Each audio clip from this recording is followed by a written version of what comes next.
Alien Syndrome for the NES. Originally for the arcades, it was originally developed and published by Sega for arcades in 1987, and ported to the NES in 1988. Designed by Sanritsu and published by Tengen, up to 2 players take control of either Ricky or Mary, and have to save captured humans aboard alien spacecraft before time runs out, whilst also racking up the points.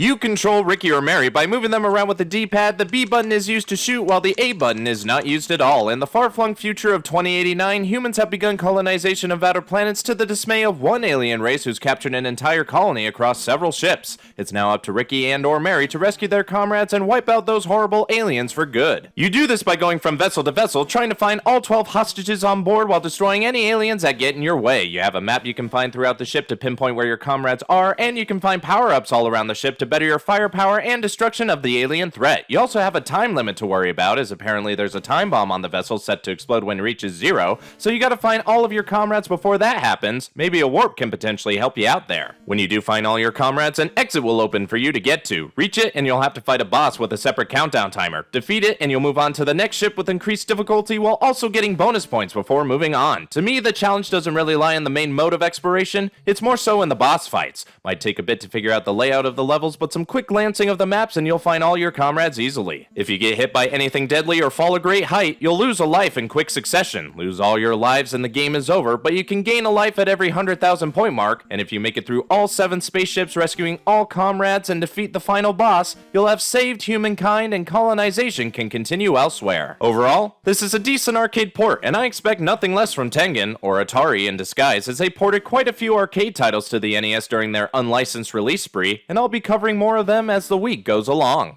And stop. A Sega game on a Nintendo system in the 1980s? Tengen was ahead of its time. Thanks for watching, guys. Be sure to like, share, and comment on the video. And if you want to see more quick views, go ahead and hit that subscribe button. This is BrianTheBlue, and I'll see you next time.